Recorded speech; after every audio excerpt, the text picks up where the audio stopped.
A long time ago, in a land far, far away, there lived a king, King Nebuchadnezzar, in the kingdom of Babylon. Nebuchadnezzar grew in power. Year after year, he added new countries to his kingdom. In every land, he was greatly feared. But he became very proud of his success. He forgot about the true God. One day, Nebuchadnezzar had an idea. I will make a great statue, and I will set it up in the plain of Dura, where everyone will see it. My idol will be made of gold, and it'll be enormous. The king gave orders for the work to be carried out. Before long, craftsmen could be seen in the large open area outside of Babylon setting up the statue. It was huge. It was 90 feet tall and 9 feet wide. Nebuchadnezzar was delighted when the great image was finished. Call all the important people from the countries that I have conquered to come here to Babylon. If the people were wondering what was happening, they soon found out. Nebuchadnezzar sent messengers throughout the whole land of Babylon, commanding the princes and the governors, the captains, the judges, and the sheriffs, and all the rulers to come to the dedication of his image. They all came as ordered. What a sight it must have been. Row after row of people filling the ground in the plain of Dura. A hush fell over the large crowd. A richly dressed servant stepped forward and announced in a loud voice, "When you hear the sound of the musical instruments, as soon as the music begins, you are commanded to fall down and worship the king's golden statue. Everyone and anyone who disobeys will immediately be tossed into a blazing, fiery furnace."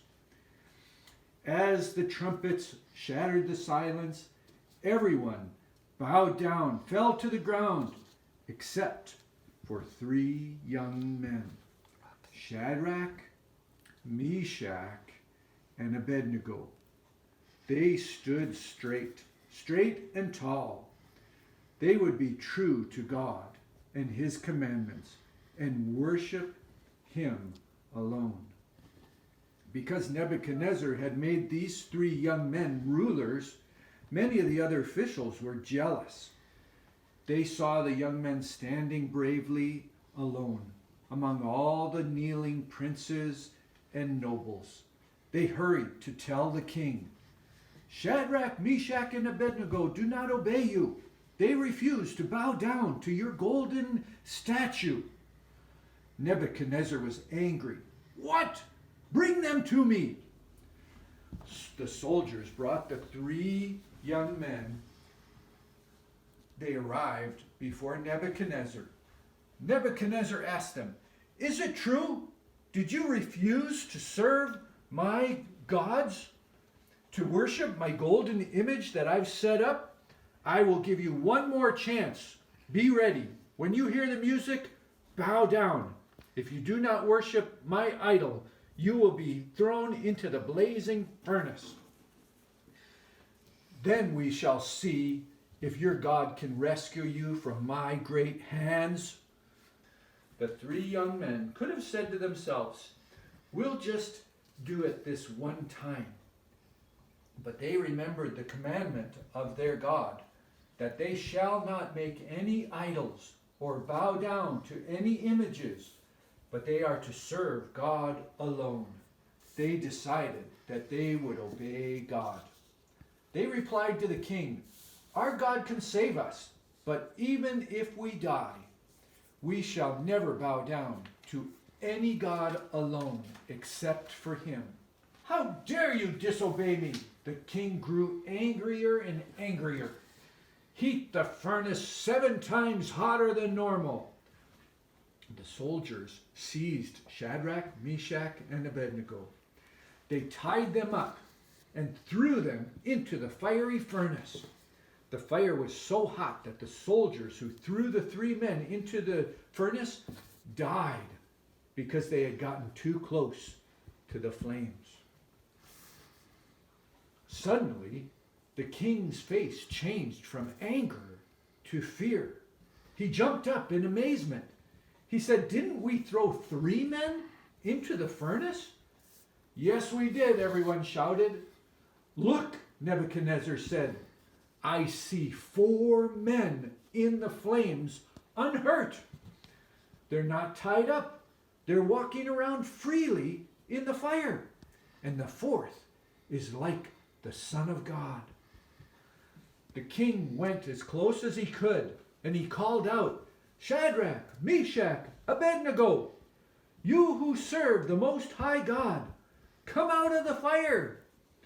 The 3 friends walked out unharmed. The flames had not touched them. Their hair was not singed, and their clothes were not scorched. They didn't even smell like smoke. Only the ropes that tied them up were burned off. Then Nebuchadnezzar said, "Blessed be the God of Shadrach, Meshach, and Abednego. He sent his angel to deliver these men who trusted him and served him. They risked their lives rather than to serve any other god.